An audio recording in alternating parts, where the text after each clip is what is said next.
Good morning, সবাই কেমন আছেন? আমি ভীষণ ভালো আছি। আজকে হচ্ছে যে ভিডিওটা আপনাদের সঙ্গে শেয়ার করছি, এটা হচ্ছে পেনিংয়ের ডে স্টোরি। তো ঘুম থেকে উঠেছি, আমার সুব্রত আমাকে ডাকছে, শোনটা ওঠো, একটা জিনিস দেখবে। আমি তো উঠে চেরি গাছটাকে দেখছি, চেরি ব্লুজমটাকে, যে কি সুন্দর কি সুন্দর, ও মা! তারপরে দেখি আসল আমাদের সবার প্রিয় মানে কাঞ্চনজঙ্ঘা। বিশ্বাস করো, এটাকে যতবার দেখে আমার মন ভরে যায়, ততবার আমার থাকতে ইচ্ছা করে এখানে। আর মানে সিনারিটা, মানে আমার ব্যালকানি থেকে এত সুন্দর ভিউ দিচ্ছিল, মনে হচ্ছিলো আমি ব্যালকানিতে বসে আর চা খাই। সারাটা দিন আমি এখানে কাটিয়ে দিতে পারবো। কিন্তু বেশিক্ষণ থাকিনি, কিছুক্ষণ পর মেঘ এসে ঢেকে দিয়েছিলো। যাই হোক, আমার চোখ সার্থক হয়ে গেছে। তারপরে আমি আশেপাশে সিনারিগুলো দেখছিলাম। আর জানো তো, তখন মানে এক ঘুমে যেহেতু সকাল হয়েছে, টায়ার্ড ছিলাম জার্নি করার পর, তাহলে রেডি হয়ে বেরিয়ে পড়লাম আমরা বেরোবোর উদ্দেশ্যে। আজকে আমাদের অনেক কটা স্পট ছিল, কিন্তু যেহেতু আমরা 50 জন মতো গেছিলাম, বেশি, তো তার জন্য সব কটা কভার আপ করা সম্ভব হয়নি। যেহেতু অনেক কটা গাড়ি ব্যবস্থা ছিল, সবাইকে নিয়ে যেতে হবে, তাই জন্য। তো এইটা আমরা একটা এসেছিলাম ঝর্ণাতে। মানে আশেপাশের পরিবেশটা এত সুন্দর, বিশেষ করে পাহাড় মানেই সুন্দর। আমি জানি না যে লোক হচ্ছে পাহাড়ে কেন যায়। আমি আগে ভাবতাম খালি লোক পাহাড়ে কেন যায়, বিশ্বাস করো এখন আমি বুঝতে পারি।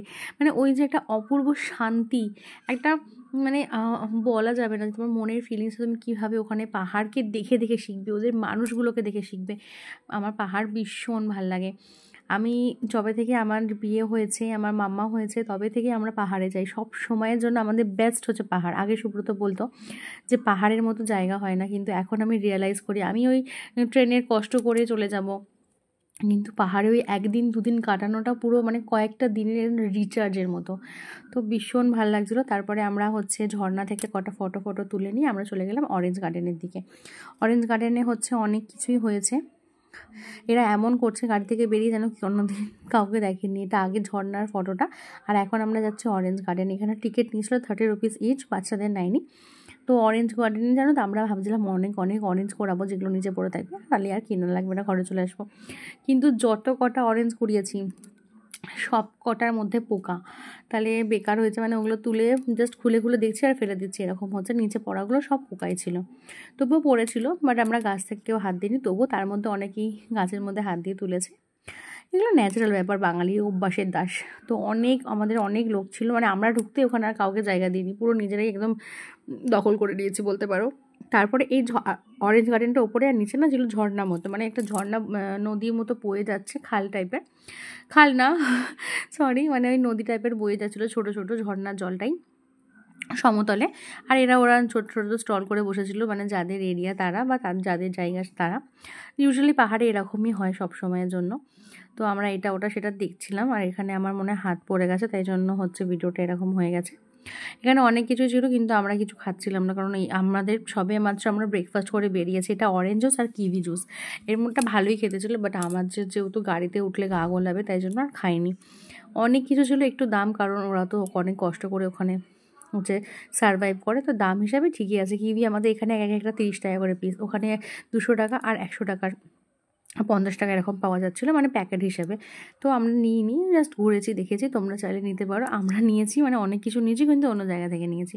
তো আমরা নিচে নিচে নামছিলাম, নেমে অনেক মানে বাচ্চাগুলো এত এক্সাইটেড হয়েছিলো জলে নামার জন্য, ভীষণ পরিমাণে ওরা বিরক্ত করছিল।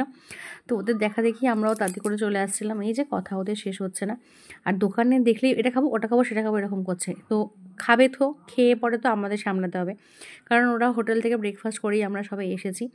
যদি রাস্তাঘাটে এমনি সবাই বমি করছে, অনেক বাচ্চা কাচ্চা নিয়ে গেছিলাম তো, তাই জন্য। আর আমার মেয়ের হেয়ারস্টাইলটা কেমন হয়েছে আমাকে জানাবে।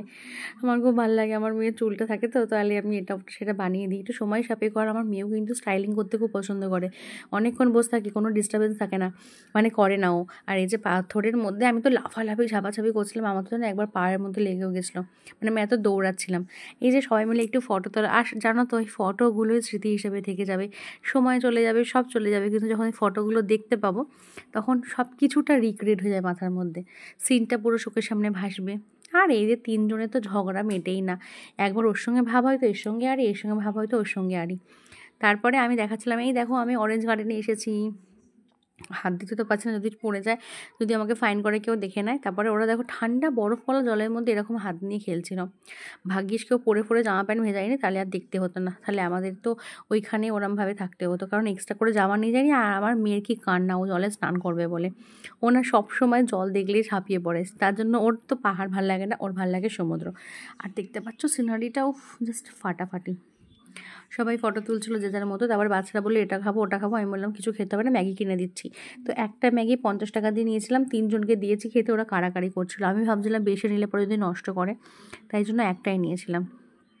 তাহলে ওরা খাচ্ছিল আর আমি ওদের সঙ্গে কোম্পানি দিচ্ছিলাম, এটা ওটা বলছিলাম। লাস্টে আসার সময় মানে আমাদের যে গাড়ির ড্রাইভার ছিল পূর্ণা ভাই, তো পূর্ণা ভাই একটু একটা ওদের নেপালি সং চালিয়েছিল, কারণ আমরা সবাই ফোনে ব্যস্ত ছিলাম বলে আমরা কেউ কারোর ফোন দিইনি। তো দেখতে দেখতে যাচ্ছিলাম, এত সুন্দর, অপূর্ব অপূর্ব, মানে ফোন কি ভিডিও করবো, মানে চোখই জুড়িয়ে যাচ্ছে আমার দেখে দেখে। পাহাড়ে তুমি যেখানে দাঁড়াবে সেখানে সাইট সিন, আর যেখানে দাঁড়াবে সেখানেই মন ভরে যাবে দেখে।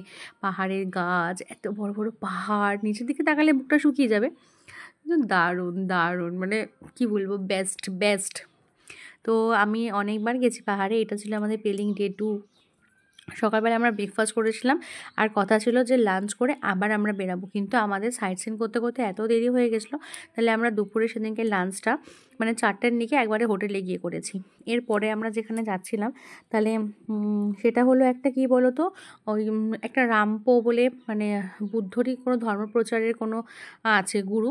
তো রামপো গুরুর এরকম কিছু নাম ছিল, ওনার একটা আশ্রম মতো, যেখানে উনি ওখানে বৌদ্ধ ধর্ম প্রচার করতে গিয়েছিলেন। খুব ভালো জায়গা। আর এখানে না অনেকটা সিঁড়ি ছিল, জানো তো। তো আমি তো যাইনি, আমার বর, আমার মেয়ে আর অন্য সব লোকরা গিয়েছিলো। মানে লেখা আছে ওখানে 50 মিনিটস ওয়াকিং, বাট মানে সিঁড়িগুলো ওখানে ভীষণ মানে উঁচু উঁচু সিঁড়ি ছিল, কোনো ভালো মতো ছিল না, পাথর বসানো এমনিভাবে। তো ওরা হেঁটে গেছিলো, ওদের খুব কষ্ট হয়েছে। আর ওপর থেকে নাকি ভিউটা অনেক সুন্দর ছিল, তো আমি যেতে পারিনি বলে ভিডিও করতে পারিনি, আমি নিচে বসেছিলাম। আমার তো এইটাই ভালো লাগে, জঙ্গলের মধ্যে মাঝখানে হেঁটে যাচ্ছি। আমার এরকম শান্তশিষ্ট পরিবেশ একটু ভাল লাগে, কিন্তু তার সঙ্গে আমার কাছের মানুষটাকে আমার সাথে থাকতে হবে, তাহলে আমার আর কোনো অসুবিধা নেই। মানে একা আমি থাকতে পারবো না, আমার সঙ্গে আমার প্রিয় মানুষটাকে থাকতে হবে, মানে সুব্রতকে। তো ওরা যাচ্ছিলো, আমি বললাম তোমরা যাচ্ছ যে এত এন্থু নিয়ে, তোমরা যেতে পারবে তো? তাহলে আমরা অনেকজন গেছিলাম, যদি সবাইকে দেখে শুনে আনতে হচ্ছিলো, বয়স্করাও ছিল আমাদের সঙ্গে, বাচ্চারাও ছিল। বেশ মজা হচ্ছিলো, মানে বেশ মজা হয়েছে। জানো তো, অনেকজন গেলে যেমনি মজাও হয়, সেরকম একটু এদিক ওদিক সমস্যাও হতে পারে। বাট সমস্যাটাকে ওভারকাম করে তোমার দিনটাকে, মানে তোমাকে তোমার মতো তোমার হ্যাপিনেসটাকে খুঁজে বার করে নিতে হবে।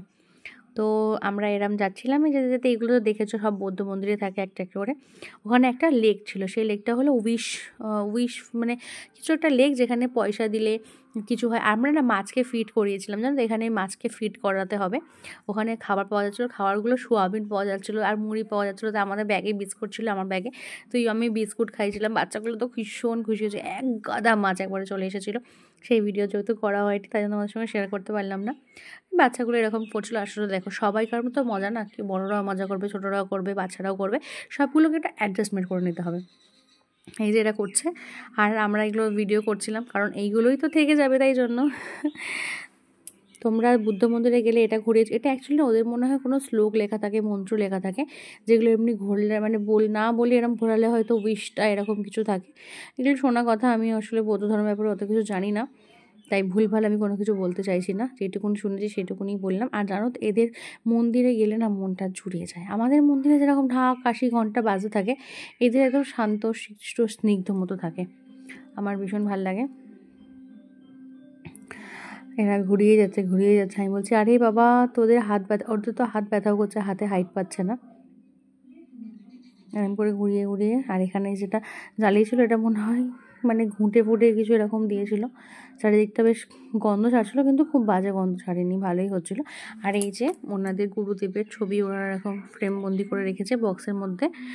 এখানে এটা মন্দিরই মতো ছিল, আর এইখান থেকে উঁচু দিয়ে সরু, যারা তোমাদেরকে লেকটা দেখাচ্ছে, এই যে লেকটা, এইটা উইশ লেক। তাহলে এটা কারণ যাওয়ার রাস্তা বন্ধ ছিল, যাওয়া যাচ্ছিল না। তো বলে এটাই মানে কেউ বলছিল শিবের পায়ের মতো দেখতে।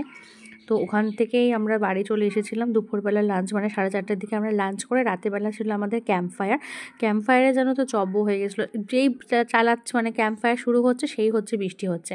আর ভেতরে আমরা ওই ডাইনিং এরিয়াতেই ছিলাম, কিন্তু হচ্ছে ক্যাম্প ফায়ারেও মজা নিয়েছি আমরা, অনেক গান চালিয়েছি, মজা করেছি নিজেদের মধ্যে। বা কেউ আসছিল না তাতে আমাদের কোনো যায় আসে না, আমরা আমাদের মতো মজা ঠিকঠাক করে নিয়েছি। মজাটা তো নিজের কাছে বলো, হ্যাঁ কাউকে কিছু না। এই যে গিটারিস্ট ভাইয়া গিটার বাজাচ্ছিল, আমরা গান করছিলাম আবার, একটু অদ্ভুত লাগছিলো। আমরা তো আমাদের মতো গান করছিলাম, মানে গিটারের তো কোড আলাদা থাকে না, কেরস না কি বলে, ওইগুলো দিয়ে হচ্ছিলো, মানে আমরা আমাদের মতো করেছি। তারপরে একটু ডিজে ফিজে গান চালিয়ে নাচানাচি করেছি। আর এই যে আগুন পোয়াচ্ছিলাম, কিন্তু আগুন পোয়ানোটা একটু ফ্লপ হয়ে গেছে, অত ভালোভাবে হয়নি। যেহেতু যেই হোটেলে আমরা গেছিলাম সেই হোটেলের সব ব্যবস্থাই ভালো, কিন্তু এই ব্যবস্থাটা ভালো ছিল না। ওদের কাছে একটা বড় প্রপার বক্স ছিল না, মিউজিক সিস্টেম ছিল না। তো যাই হোক, ওভারঅল সব কিছু মিলিয়ে মিশিয়ে ঠিকই ছিল। চলো টাটা, বাই বাই।